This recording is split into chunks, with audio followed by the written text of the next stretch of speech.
A'udzu billahi minasyaitonir rajim. Bismillahirrahmanirrahim.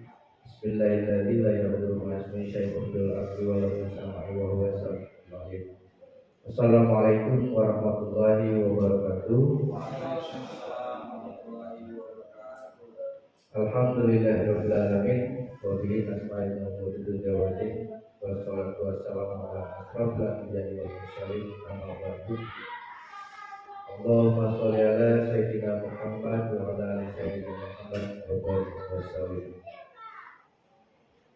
Bapak Ibu sekalian, hari ini hari Senin tanggal 26 Agustus tahun 2024, saya mendapatkan tugas untuk dapat mendiseminasikan pemahaman terkait dengan modul 1.4, yaitu tentang budaya positif kepada rekan sejawat yang ada di SMKN 1 Pakis Jaya. Sebelum kita mulai ke hal tersebut, mari kita sama-sama untuk membuka kegiatan ini yang nanti dibuka oleh Pak Ghazali yang mewakili sambutan dari Bapak Kepala Sekolah. Dan sebelum selanjutnya kita akan dipimpin doa terlebih dahulu oleh Pak Rasil Sasprajaya. Kepadanya kami persilakan.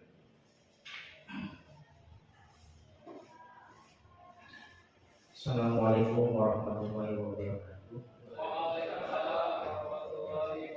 Marilah Bapak dan Ibu, sebelum kita melaksanakan kegiatan diseminasi pemahaman di siang hari ini, marilah kita membaca suratul Fatihah. A'udzubillahiminasyaitonirrajim. Bismillahirrahmanirrahim.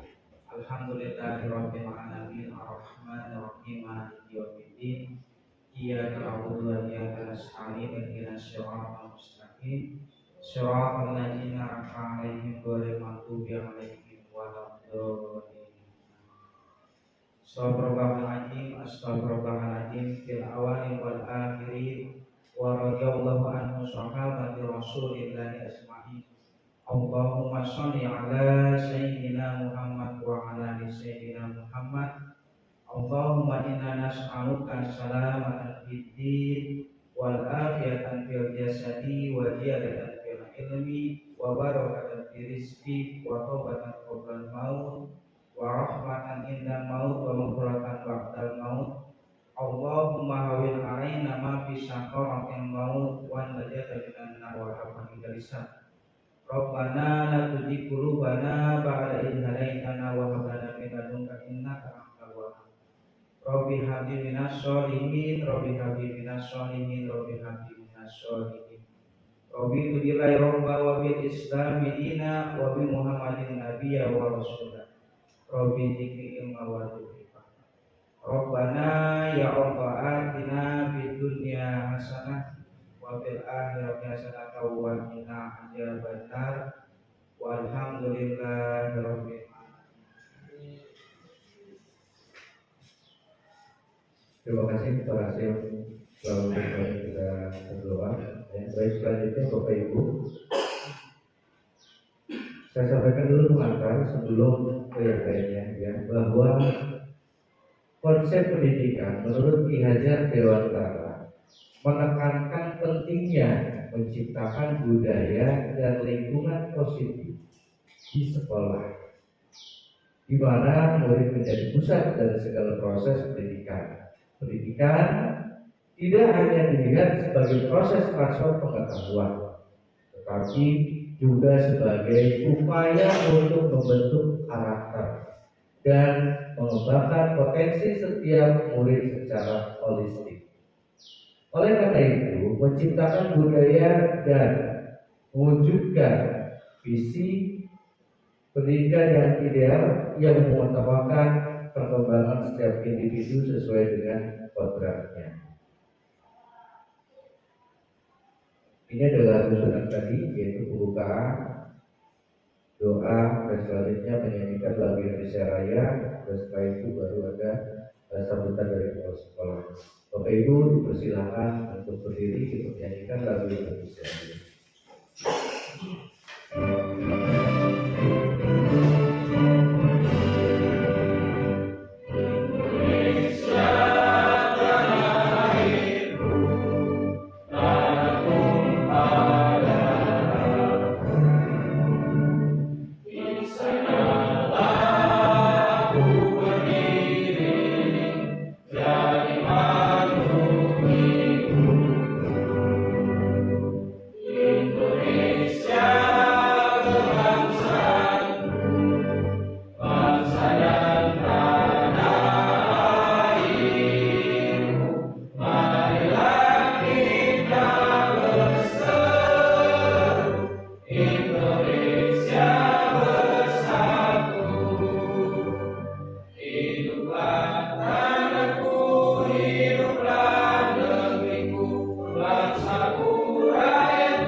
silakan duduk kembali. Bapak Ibu, selanjutnya adalah sambutan dari Kepala Sekolah SMK 1 Pakis Jaya yang pada saat ini diwakili oleh Pak Gozali sebagai Wakil Kepala Sekolah Bidang Kurikulum. Kepadanya kami persilakan. Terima kasih Pak Pemda Sofi dan semangat. Assalamualaikum warahmatullahi wabarakatuh.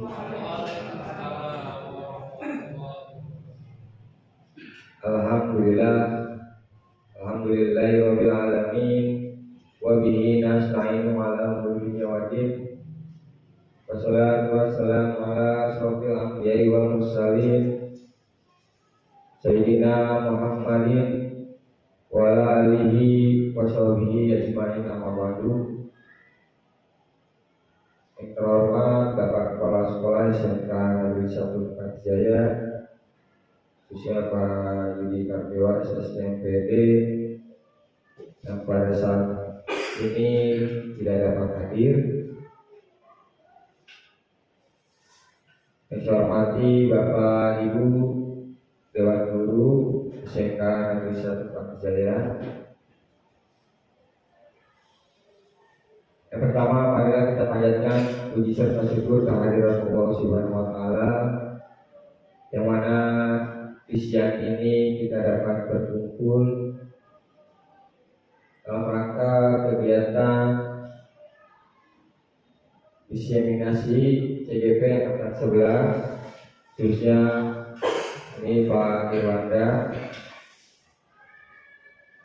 Salawat serta salam kalau dahulu kita lakukan kepada baginda kita Nabi besar Muhammad Sallallahu Alaihi Wasallam serta keluarga, para sahabat dan pengikutnya dan akhirnya. Bapak dan Ibu Dewan Guru yang saya hormati, saya sampaikan bahwa pada siang hari ini kita ada pelaksanaan diseminasi budaya positif khususnya CGP di angkatan 11. Saya ucapkan terima kasih kepada Bapak dan Ibu peserta dan Pak Irwanda selaku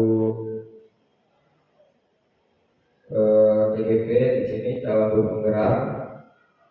Mudah-mudahan apa yang disampaikan oleh Pak Irwanda, harapan kami di sini yaitu mudah-mudahan Bapak Ibu guru bisa dapat memahami dan mengimplementasikannya hasil dari diseminasi ini yang akan memberikan mudah-mudahan dampak positif bagi kita semua dalam menciptakan lingkungan belajar yang kondusif serta membantu dalam pengembangan karakter prestasi akademik peserta kita di SMK, khususnya di SMK Negeri 1 Pakis Jaya.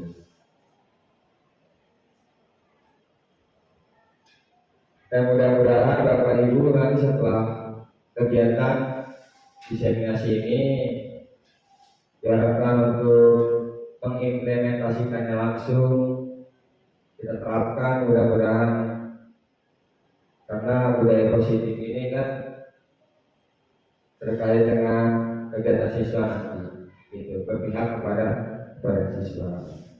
Dan mungkin itu saja harapannya, mudah-mudahan setelah kegiatan acara ini kita dapat bermanfaat bagi kita semua, khususnya bagi guru-guru dan Pak Irwanda ya. Mudah-mudahan bermanfaat bagi kita semua. Kami mudah-mudahan itu saja yang dapat saya sampaikan.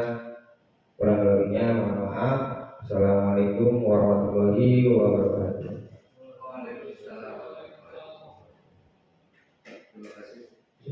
Terima kasih Pak Gozali atas sambutannya. Ya, memang harapannya kita semuanya yang ada di sini di SMK 1 Pakis Jaya betul-betul bisa sama-sama soal semuanya itu memberikan penyebaran pemahaman dari masing-masing dan dapat diaplikasikan oleh kita masing-masing juga kepada anak-anak kita. Baiklah, Bapak Ibu sekalian, kita akan lanjutkan pada rangkaian acara selanjutnya, yaitu berkaitan dengan pembahasan atau diseminasi modul 41.4 berkaitan dengan budaya positif yang saya akan sampaikan lebih dahulu. Terima kasih Bapak Ibu. Baik, kita akan langsung ya Bapak Ibu, bahwa konsep inti dari budaya positif itu pertama terkait dengan perubahan paradigma belajar, ya, perubahan paradigma belajar, lalu disiplin positif, nilai-nilai kebajikan, kebutuhan dasar manusia, motivasi perilaku manusia, posisi kontrol guru, keyakinan kelas, dan segitiga restitusi. Ini adalah inti yang ada di dalam budaya positif. Kita akan lihat terlebih dahulu terkait dengan paradigma baru yang ada di dalam pembelajaran. Bahwa kita ketahui dari yang disampaikan oleh Kiai Hajar Dewantara pun kita itu disebutkan sebagai penghambat.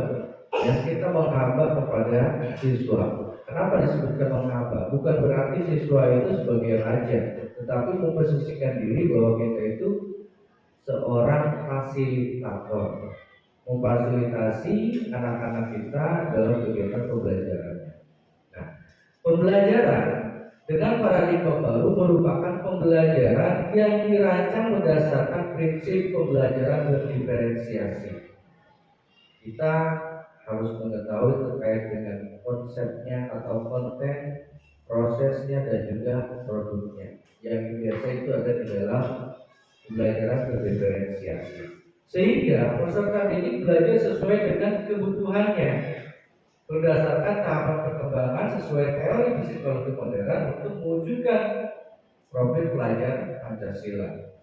Nah, kita tidak akan bisa mewujudkan profil pelajar Pancasila kalau kita tidak mengubah paradigma ini. Dalam arti mengubah paradigma itu kita mengikuti bagaimana kemajuan zaman yang ada. Kalau kita terus-menerus menerapkan kegiatan pembelajaran seperti tahun-tahun yang lalu, 5 tahun yang lalu, 10 tahun yang lalu, bahkan yang sebutnya CBSA itu kan Cilbudang Sinangkang, sekarang itu sudah berbeda. Mereka anak-anak itu bisa jadi justru malah lebih pandai, lebih cerdas, lebih cerdik dari kita sebagai seorang guru. Nah, inilah yang harus kita berubah mindset kita, bahwa paradigma dalam pembelajaran di situ ada perubahan, sehingga kita harus tahu yang mana yang membutuhkan untuk tingkatan yang lebih tinggi, yang mana yang membutuhkan tingkatan yang sedang, dan yang mana yang membutuhkan tingkatan yang lebih rendah. Di situ kita harus bisa menyesuaikan sehingga mereka itu ada keadilannya. Nah, disiplin positif ini sendiri diartikan sebagai disiplin berasal dari kata disiplin, artinya belajar. Bahwa kita disiplin itu berarti kita belajar mengacu pada disiplin diri yang memiliki tanggung jawab terhadap apa yang dilakukannya berdasarkan nilai-nilai yang diyakini. Ada nilai-nilai yang kita akan yakini. Disiplin positif merupakan salah satu cara menerapkan disiplin yang bertujuan untuk menumbuhkan kesadaran serta memberdayakan peserta didik tanpa imbalan, penghargaan atau reward, ancaman atau hukuman. Sehingga kalau kita sudah disiplin, guru sudah disiplin, siswanya sudah disiplin, itu kita sudah tidak butuh lagi namanya reward. Mereka ketika kesiangan, kita berikan reward. Ketika mereka datang lebih awal, kita berikan reward. Nah, itu sudah tidak berlaku lagi, ya. Ketika memang kedisiplinannya itu sudah terbentuk dari dalam dirinya itu, ya.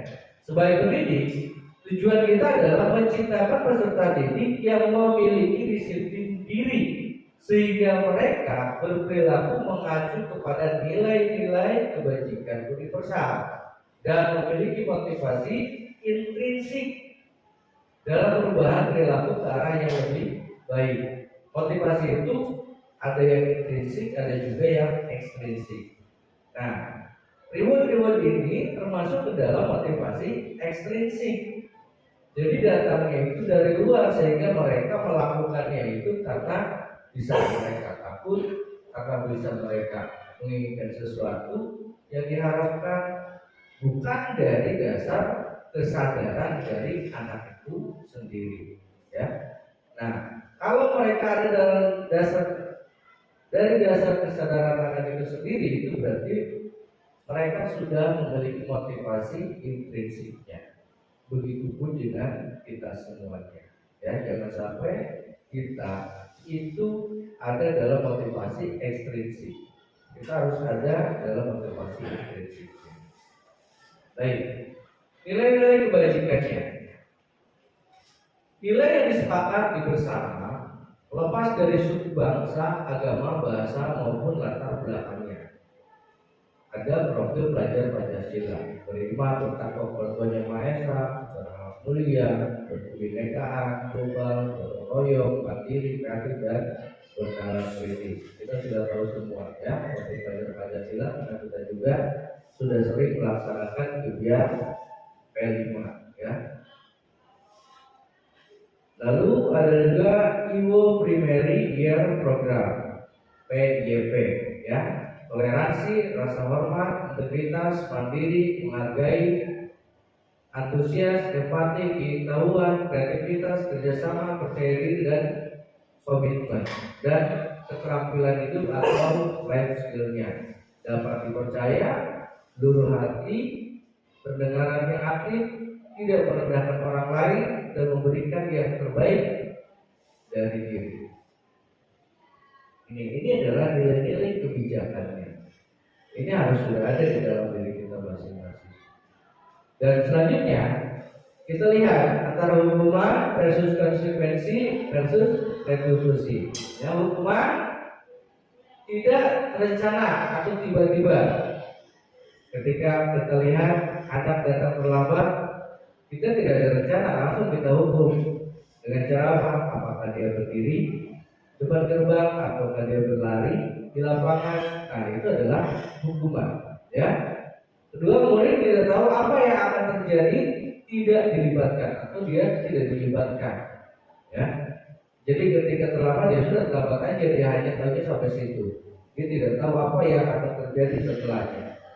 Dan bersifat satu arah hanya dari kita sebagai seorang guru pada mereka. Bahkan itu merupakan hukuman fisik ataupun psikis, ya. Dan keduanya adalah konsekuensi. Yang pertama, terencana, disepakati sesuai peraturan. Ini biasanya ada dalam aturan kelas, ya, atau aturan atau tata tertib sekolah. Lalu kedua, murid tetap dibuat tidak nyaman. Karena apa? Karena tata tertib tersebut bisa jadi yang kita harapkan anak-anak itu betul menaati, ternyata mereka karena ketidaknyamanannya sehingga mereka banyak yang melanggar aturan tersebut. Ya, ketiga, sikap guru selalu memonitor murid. Kita posisinya sebagai monitor, sebagai melihat mereka itu sampai pada kesalahan atau tidak, melihat mereka itu melakukan pelanggaran atau tidak, sebagai monitor. Beda dengan restitusi, ya. Proses menciptakan kondisi bagi guru, bagi murid untuk memperbaiki kesalahan, itu restitusi, ya. Lalu kedua, proses kolaboratif yang mengajarkan murid untuk mencari solusi sendiri. Artinya kita guru dengan siswa itu betul-betul mengembalikan kesadaran mereka kepada mereka itu sebagai seorang siswa yang memang memiliki motivasi intrinsik dari kesadaran mereka sehingga mereka tidak melakukan kesalahan yang tidak sesuai dengan keyakinannya. Seperti itu, ya. Baik, kita lanjut. Ini kebutuhan dasar manusia. Kebutuhan dasar manusia adalah segala sesuatu yang kita lakukan untuk mendapatkan apa yang kita inginkan. Itu kebutuhan. Seluruh tindakan yang kita lakukan memiliki tujuan tertentu, dan semua usaha terbaik yang kita lakukan adalah dalam rangka agar kebutuhan kita terpenuhi dengan baik.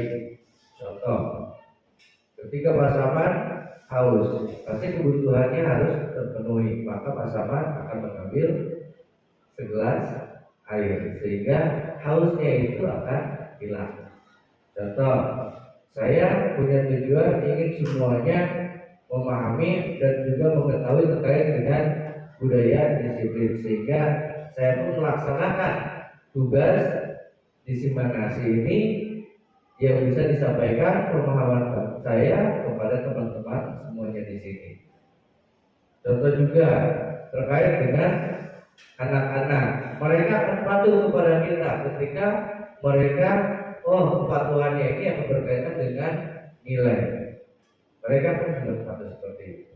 Ya, itu dari kebutuhannya. Baik, kita lanjut. 5 kebutuhan dasar manusia. Pertama, bertahan hidup. Makanan, pakaian, tempat tinggal, keamanan, kesehatan. Ini adalah kebutuhan bertahan hidup. Sehingga kalau tidak minum sama seperti tadi, pasti dinyatakan akan hilang. Ya, seperti itu adalah kebutuhan hidup ya, untuk bertahan hidup. Ya, kasih sayang dan rasa diterima. Rasa diterima, dipedulikan, berbagi, kerjasama, menjadi bagian dalam kelompok. Ya, ini pun termasuk ke dalam 5 kebutuhan dasar manusia. Lalu penguasaan, harga diri, keinginan untuk dianggap, memimpin, berprestasi, diakui, didengar. Ini masuk kepada kebutuhan penguasaan. Kebebasan, mandiri, tidak mau diatur, memiliki pilihan, mencoba hal baru, mampu mengendalikan arah dirinya. Ini kebebasan yang dimiliki kebutuhan dasar manusia. Dan kesenangan, bermain, berhumor, antusiasme, dan juga tertawa bersama-sama. Ya, baik, kita lanjutkan. Seperti yang tadi disinggung oleh saya, ada motivasi intrinsik dan juga motivasi intrinsik. Nah, motivasi intrinsik ini untuk menghindari ketidaknyamanan atau hukuman, sehingga mereka termotivasi untuk melakukan hal tersebut. Ya, untuk mendapatkan imbalan penghargaan dari orang lain, supaya saya dapat nilai besar, nilai tinggi, maka dia akan lakukan. Nah, itu akan tetap timbul ketidaknyamanan, bukan atas kesadaran dari anak kita. Ya, motivasi intrinsiknya untuk menjadi orang yang mereka inginkan dan menghargai diri sendiri dengan nilai-nilai yang mereka percaya. Kita harus bisa sampai ke memotivasi intrinsik ini. Kita ada di dalam diri kita itu pasti semuanya akan termotivasi dengan baik, tanpa harus ada dorongan dan juga ada hal yang lain dari luar, baik itu reward ataupun yang lain. Kita harus betul-betul ada pada posisi motivasi intrinsik. Itu pertama. Kedua, kita juga harus bisa pengarahan menuntut anak sampai pada motivasi intrinsik ini, sehingga mereka ketika belajarnya pun, di dalam kelasnya pun, ada atau tidak ada gurunya pun, tetap mereka menyadari bahwa ini adalah bentuk kegiatan belajar mengajar. Seperti itu. Ya, kita lanjutkan. Di posisi kontrol guru. Posisi kontrol merupakan merujuk pada berbagai pendekatan yang digunakan dalam mengelola perilaku dan disiplin di kelas. Setiap posisi akan memberikan dampak yang signifikan pada proses pembelajaran dan perkembangan murid itu sendiri. Kita lihat ada di manakah kita posisinya. Kita sebagai guru dari 5 posisi kontrol ini, apakah sebagai penghukum, pembuat merasa bersalah, teman, pemantau atau manajer. Yang mana adanya diri kita dari yang telah kita lalui beberapa waktu yang lalu. Contoh penerapan 5 posisi kontrol guru, kasusnya siswa datang terlambat atau kesiangan di sekolah. Ketika penghukum, posisi kontrol kita sebagai penghukum, maka kita akan memberikan hukuman berdiri di depan gerbang sekolah, atau mereka lari mengelilingi lapangan. Ya, itu untuk sebagai penghukum kita memberikan hukuman. Lalu pembuat merasa bersalah. Di sini berapa kali Bapak harus memberitahu kamu selalu saja mengecewakan saya. Ini adalah membuat merasa bersalah. Mereka akan dituntut dan diarahkan oleh kita itu supaya mereka itu merasa mengakui kesalahannya. Ya, mereka merasa bersalah. Selanjutnya, kasus yang sama, ya, datang terlambat atau kesiangan, untuk posisi kontrolnya guru itu sebagai teman. Ayo dong, ikuti aturan sekolah, tolong bantu saya. Nah, untuk kali ini saja, tidak apa-apa. Lain kali jangan berbuat seperti ini lagi ya. Ini sebagai posisi kontrol kita sebagai teman kepada anak-anak kita, murid-murid kita. Dan lihat posisi kontrol sebagai pemantau. Kamu sudah melanggar peraturan sekolah. Kamu tidak tahu kan konsekuensinya apa? Setelah upacara, kamu beli atributnya, dikoperasi dan jangan diulangi lagi. Ini adalah pemantau, sehingga dia akan apa? Menggabungkan antara hukuman dengan aturan. Mereka akan menyampaikan secara aturannya bahwa mereka misalnya tidak menggunakan atribut yang lengkap, maka dituntut kepada anak itu untuk menggunakan atribut yang lengkap. Sehingga mereka pun mengikutinya itu atas apa? Atas dasar motivasi ekstrinsik atau intrinsik menurut Bapak Ibu? Ekstrinsik. Karena apa? Karena semuanya atas dorongan dari kita sebagai guru, tapi bukan dari kesadaran dari anak tersebut, ya. Nah, berbeda dengan yang manajer, posisi kontrolnya. Apa kamu tahu kesalahanmu? Kira-kira bagaimana kamu perbaiki kesalahanmu? Dikembalikan terlebih dahulu kepada mereka, sehingga mereka menyadari apa kesalahannya. Oh, ternyata kesalahannya adalah terlambat sekolah. Kita cari tahu dulu terlambat itu karena apa. Dan bocorkan, orang tuanya sakit harus dibantukan di pagi hari dan lain sebagainya. Sehingga kita kembalikan terlebih dahulu terhadap kesadaran si anak ini, sehingga di hari esoknya itu mereka menyadari bahwa ketika terlambat itu merugikan dirinya sendiri, merugikan mereka di situ. Nah, baik, kita akan simak terlebih dahulu video.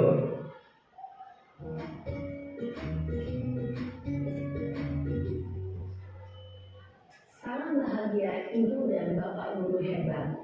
Dalam penerapan disiplin positif restitusi, salah satu program yang dikembangkan adalah 5 posisi kontrol.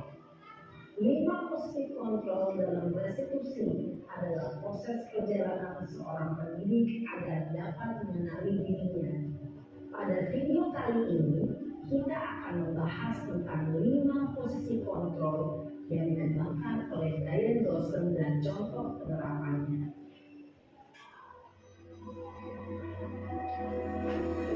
Ini kita diberikan contoh penerapannya ketika ada satu anak dan juga ada satu guru yang mempraktikkan di sini. Posisi penghukum. 2. Posisi pembuat merasa bersalah. 3. Posisi teman. 4. Posisi pemantau atau monitor. Dan 5. Posisi manajer. Untuk lebih memahami kelima posisi tersebut, mari kita saksikan kasus Naden yang terlambat hadir 20 menit sekolah dan melihat bagaimana kelima posisi kontrol dalam menghadapi masalah tersebut.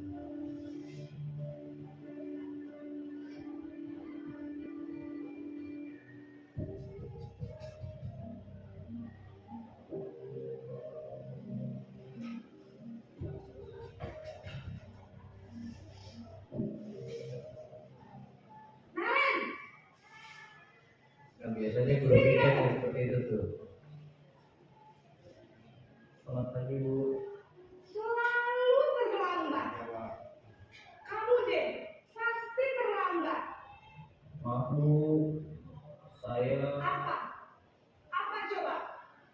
Alasan kamu apa lagi? Kapan sih kamu tidak terlambat? Malas sekali ya kamu jadi anak. saya Dasar pemalas. Gak kapok-kapok sih kamu. Sudah berapa kali terlambat? Sana, kamu keliling lapangan basket 2 kali. kenapa saya harus ke lapangan basket Bu? Kenapa? Kamu melawan ibu. Berani-beraninya jawab. Sudah terlambat, masih berani jawab pula. Sekarang, keliling lapangan basket 5 kali sekalian. Biar kapok. Cepat. Pergi sana ke lapangan basket. Posisi penghukum biasanya berbicara dengan nada tinggi, menghardik, menunjuk-nunjuk, menyakiti, dan menyindir. Hukuman bisa berupa fisik maupun psikis. Ibu dan bapak guru hebat. Dampak yang terjadi pada murid ketika guru berada pada posisi penghukum adalah murid cenderung akan memberontak, bahkan menyimpan dendam.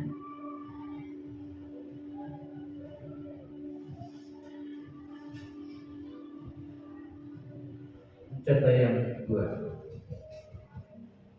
pemeran utamanya sama. Saya yang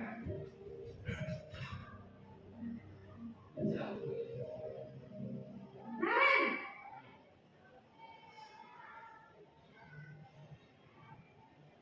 Selamat pagi Bu. Naren. Kamu kenapa terlambat lagi, nak? Ya Tuhan, Naren. Kamu senang ya bikin ibu susah ya? Kalau kamu terlambat lagi, nanti ibu yang ditegur bapak kepala sekolah, nak. Disangka ibu tidak bisa membina kamu. Duh, gimana ini? Maaf Bu, Duh, Gusti Naren. Kamu suka ya kalau ibu tegur bapak kepala sekolah? Terus, sekarang ibu harus tulis apa ini di buku absen? Ini kamu sudah sering terlambat loh. Ibu harus apa coba? maaf Bu, maaf sekali. Ya sudah, lain kali jangan bikin ibu susah lagi anak ya. Ibu tidak akan kuat lagi kalau kamu begini terus. Bisa jantungan kalau ibu tegur bapak kepala sekolah. Sana cepat kelas. Maaf ya Bu, maaf sekali.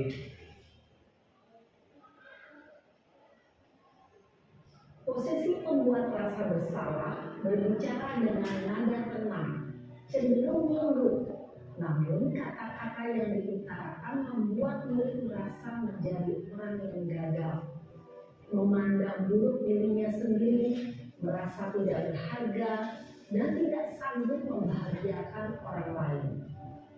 Ketika guru mengambil posisi pembuat rasa bersalah, murid akan menganggap dirinya yang bersalah dan ia akan menyimpan emosi negatif tersebut di dalam dirinya.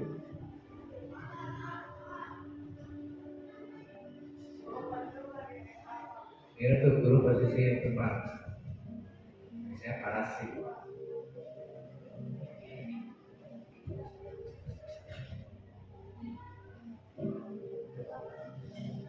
Naren,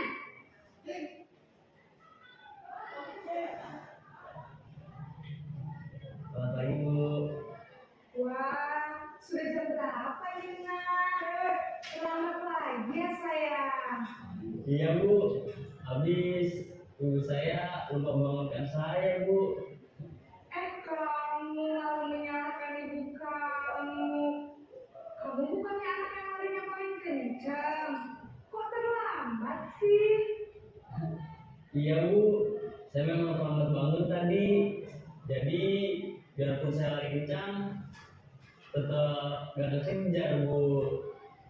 Ya sudah sana. Nanti lain kali larinya lebih kencang lagi ya. Biar gak terlambat lagi. Bikin seneng ibu. Demi ibu. Bisa kan? Bisa lah Bu. Ya sudah sana masuk kelas. Ibu beresin urusan absen kamu. Kamu ini ada-ada saja. Dalam posisi teman, guru berbicara dengan nada suara ramah, akrab, cenderung bersenda gurau untuk menjaga suasana tetap santai. Murid akan merasa senang, aman, dan akrab dengan guru. Identitas yang tercipta adalah identitas sukses atau berhasil. Namun, perlu diingat, karena ini masih dorongan eksternal, maka ada faktor ketergantungan dari murid kepada orang tertentu. Di sini guru absennya, sehingga di lain waktu murid bisa berperilaku baik, namun hanya kepada orang-orang tertentu saja.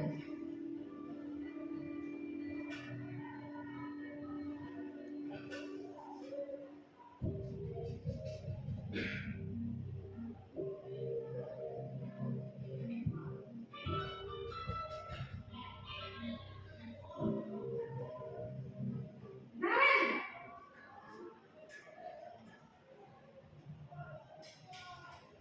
Selamat pagi Bu.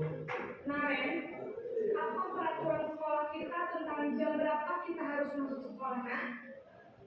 Kita harus di sekolah jam 7 Bu. Iya betul, sekarang sudah jam 7.20. Naren sudah tahu konsekuensinya jika terlambat hadir. Paham Bu, saya harus tinggal kelas pas jam istirahat selama 20 menit. Iya benar, konsekuensinya demikian. Jadi nanti jam 9.30 pas istirahat, kamu harus tinggal di kelas, kerjakan tugas tambahan untuk ketertinggalan kamu, ya? Baik Bu. Posisi pemantau mengandalkan penghitungan atau data untuk mengontrol murid. Guru mengarahkan murid berdasarkan peraturan dan konsekuensi. Seorang pemantau menunjukkan bahasa tubuh dan ekspresi wajah yang datar dan cenderung formal.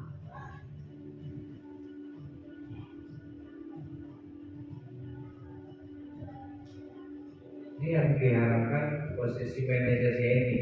Kita lihat dulu seperti apa posisi manajernya.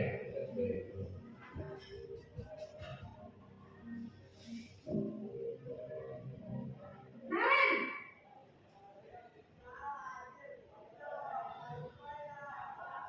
Selamat pagi Bu. Selamat pagi Naren. Maaf Bu, saya terlambat. Iya, sekolah masuknya jam 7, sekarang sudah jam 7.20. Jadi sekarang bagaimana ini Naren? Maaf Bu, saya lupa setel alarm saya semalam. Baiklah, menurut kamu, keyakinan sekolah yang mana yang perlu kamu tingkatkan? Menghargai diri sendiri dan orang lain mungkin ya Bu. Setuju. Jadi, apakah Naren meyakini prinsip saling menghormati tersebut? Iya Bu, saya meyakininya.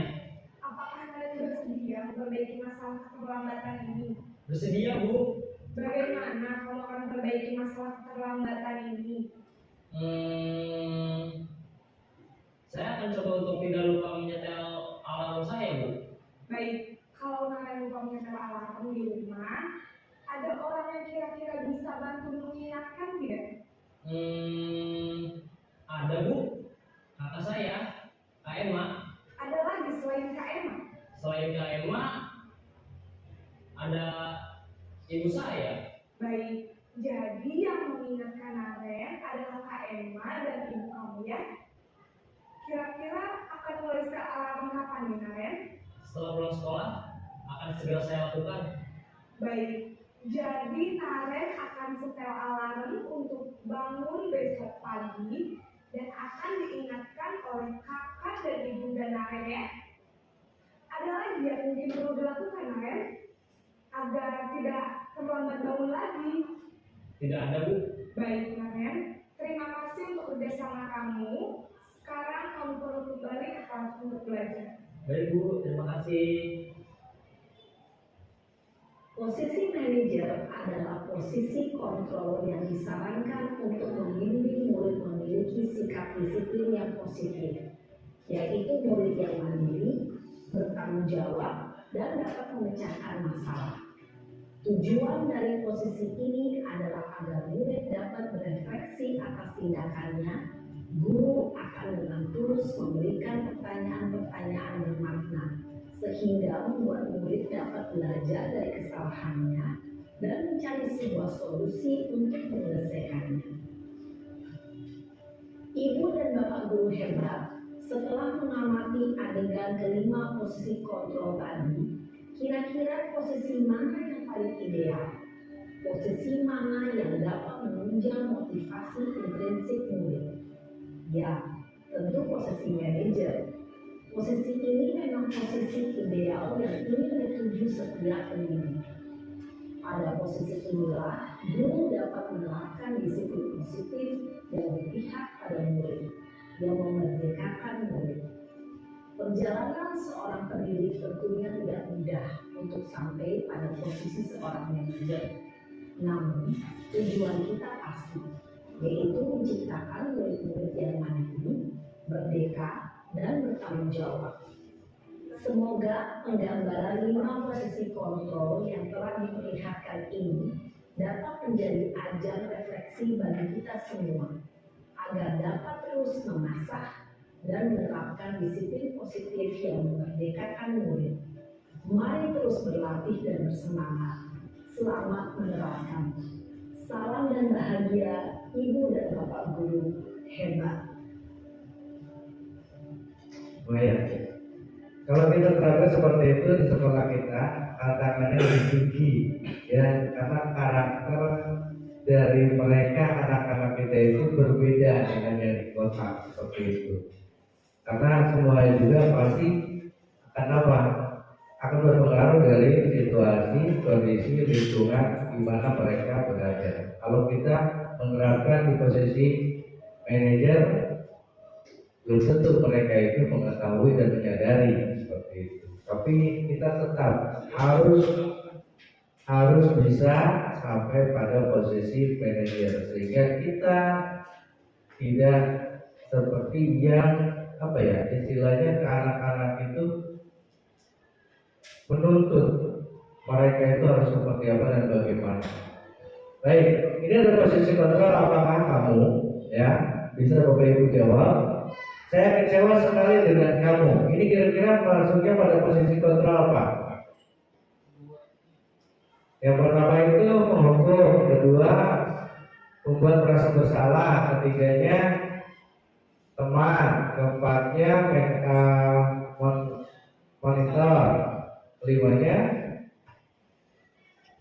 manajer. Kira-kira yang mana? Membuat merasa bersalah. Ya, saya kecewa sekali dengan kamu. Itu, ya. Selanjutnya, apa posisi kontrol ini? Kamu tidak pernah benar melakukannya. Satu, ya, sebagai penghukum di situ. Dan lagi, apa rencanamu untuk menyelesaikan permasalahan ini? Manajer, ya. Tuh. Selanjutnya, ayolah lakukan demi Bapak Ibu, teman, betul, ya. Ini maksudnya ke teman, ya. Ini, kamu tidak akan pernah mendapatkan nilai jika tidak mengerjakan tugas. Monitor, ya, di situ, atau pemantau. Mereka selalu berhubungan dengan data, ya. Gitu. Baik, Kita lanjutkan ke keyakinan kelas. Mengapa keyakinan kelas dan bukan peraturan kelas? Kita sudah terbiasa dengan peraturan kelas dan juga peraturan sekolah. Ya, sekarang itu justru malah diubah sepertinya oleh mereka para penganalisa terkait dengan pendidikan. Sekarang ini justru malah disebutnya sebagai keyakinan kelas, bukan peraturan kelas ataupun peraturan sekolah. Bahkan menjadi keyakinan sekolah juga. Kenapa? Karena tadi ketika kita menerapkan peraturan kelas, peraturan sekolah itu merujuk pada keempat posisi kontrol tadi, yaitu penghukum, lalu membuat merasa bersalah, teman, dan juga pemantau, ya, sehingga masuklah untuk yang sekarang itu disebut sebagai keyakinan kelas atau keyakinan sekolah, sehingga kita dibentuk untuk menjadi sebagai manajer. Kita yang memanage mereka, kita yang memanajeri mereka sebagai seorang gurunya. Baik, pembentukan keyakinan kelas kita bisa bentuk di kelas kita masing-masing, ya, karena bersifatnya itu abstrak. Abstrak itu tidak jelas tapi diyakini oleh mereka. Ya, berbeda dengan aturan sekolah. Aturan sekolah itu terstruktur seperti itu, ya. Kalau keyakinan kelas itu abstrak. Dua, berupa pernyataan universal. Artinya pernyataan-pernyataannya itu menyeluruh, tidak terfokus pada suatu hal saja. Dibuat dalam pernyataan positif, ya, pernyataan sedikit saja agar mudah diingat oleh mereka, sesuai dengan kondisi kelas dan sekolah agar mudah diterapkan, melibatkan murid dalam pembentukan keyakinan kelas. Jadi semuanya itu dikembalikan kepada mereka, murid-murid, sehingga mereka yang membentuk keyakinan kelas tersebut, kita hanya memfasilitasi dan mengiyakan dari nilai-nilai positif yang ada di kelas tersebut. Ini salah satu contoh ketika saya tidak akan buka semuanya, hanya di awal saja, ya, sebagai bentuk bahwa kita semuanya juga harus mencoba untuk membuat suatu keyakinan kelas dengan anak-anak.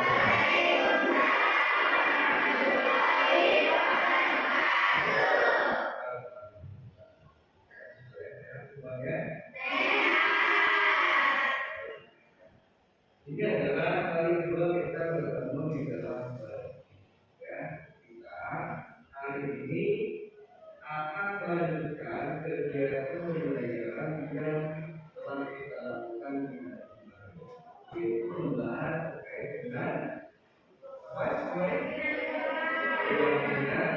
baik.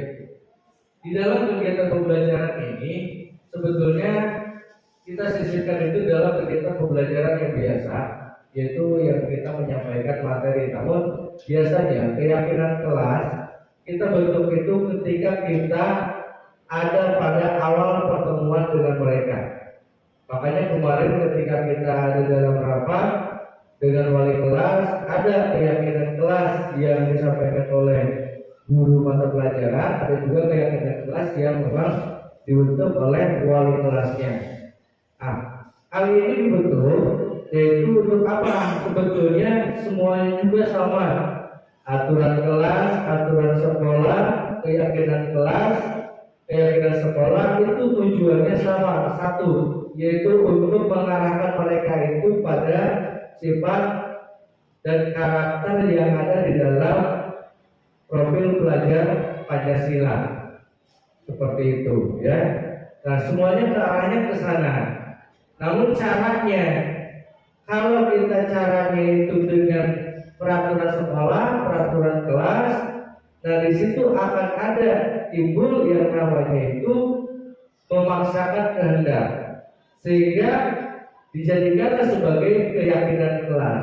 Tetap dalam keyakinan kelas ini yang kita ambil dari anak-anak, mereka menyadari, menentukan, yakin terhadap hal tersebut, maka mereka pun memiliki konsekuensi pribadinya terhadap apa yang sudah mereka sampaikan di dalam keyakinan kelas tersebut. Sehingga ketika kita memberikan teguran atau mengarahkan, menuntut mereka itu ke dalam pengembalian dirinya dari mereka sedikit melenceng, itu kita mengembalikannya ke dalam keyakinannya lagi.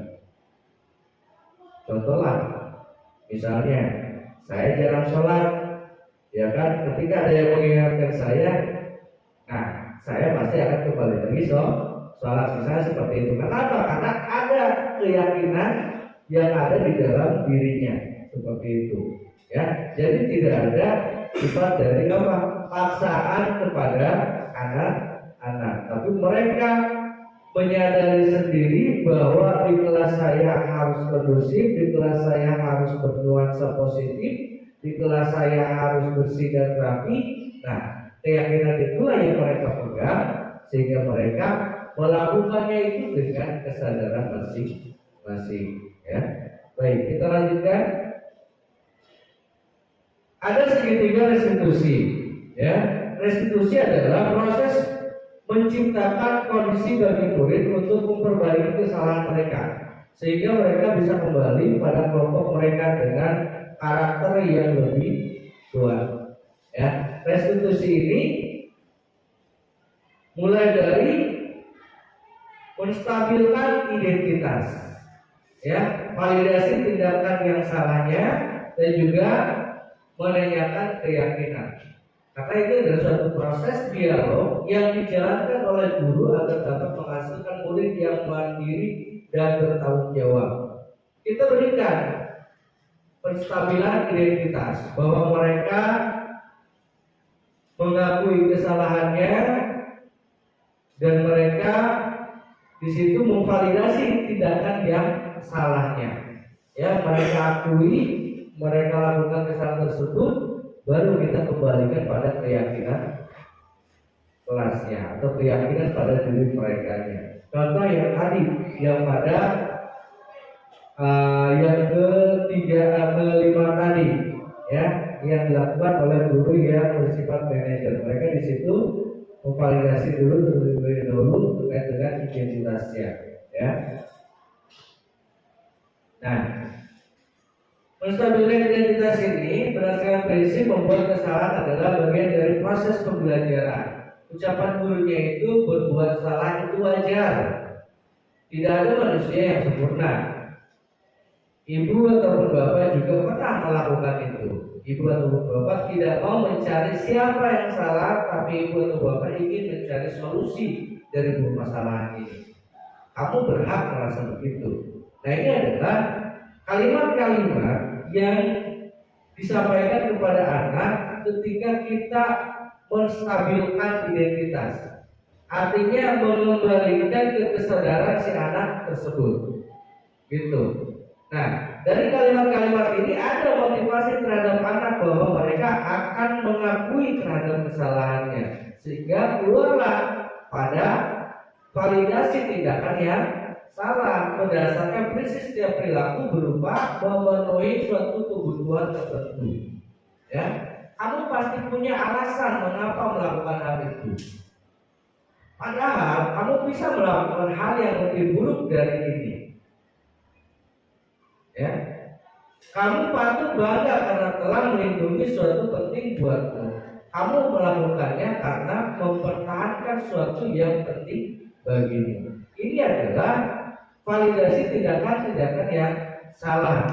Sehingga ketika mereka misalnya datang terlambat, ya kan, kamu pasti punya alasan mengapa kamu sampai bisa terlambat. Di situ kita tanyakan terlebih dahulu. Itu memvalidasinya. Ketika mereka memberikan alasan yang pasti dan juga masuk akal, nah itu baru kembalikan kepada keyakinannya. Berdasarkan prinsip teori kontrol bahwa pada dasarnya kita termotivasi secara intrinsik. Pada dasarnya mereka mau berangkat ke sekolah itu pasti akan ada dalam dirinya itu termotivasi, wah saya harus belajar, saya harus pintar. sehingga saya bisa dibanggakan oleh orang tua. Itu motivasi dari intrinsiknya. Ada lagi yang mereka berangkat ke sekolahnya itu ketika digebrak-gebrak oleh orang tuanya. Sekolah lu, diem aja di rumah, lu mau jadi apa lu? Akhirnya dia terpaksa ke sekolah. Itu adalah dari apa? Motivasi dari eksplisit dari luar, seperti itu. Ya, nah ucapan-ucapan ini adalah apa yang keyakinan kelas kita, apa keyakinan sekolah kita. Mereka akan menyadari bahwa ini maksudnya kesalahan itu masuknya ke dalam keyakinan apa. Oh, saya mengakui bahwa ketika saya terlambat itu saya menyalahi dari keyakinan saya sendiri terkait dengan keterlambatan atau kedisiplinan yang ada di dalam sekolah. Nilai-nilai apa yang telah kita sepakati bersama? Seperti apa gambaran sebuah kelas yang ideal menurut kamu? Kamu ingin menjadi orang yang seperti apa?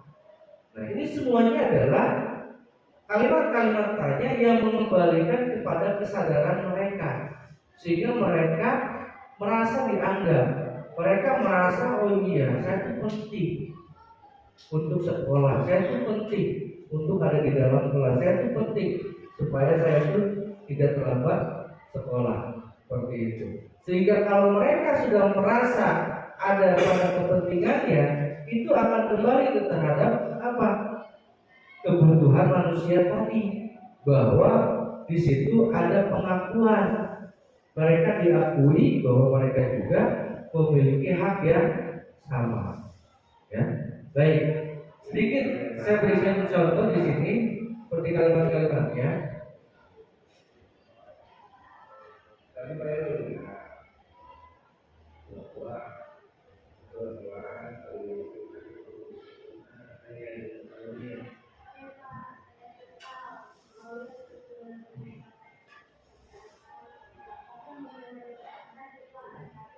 Nah, pada kasus pertama ini ceritanya Andin ini dia bertengkar dengan Aulia gara-gara hasil kerjaannya itu dicontek terus sama Aulia, sehingga karena kekesalan tersebut Andin ini menggebrak meja Aulia. Dilaporkanlah oleh ketua kelasnya kepada gurunya, sehingga gurunya di sini mempraktekkan segitiga restitusi dengan tadi menstabilkan terlebih dahulu identitasnya, lalu memvalidasi terkait dengan itu kesalahannya.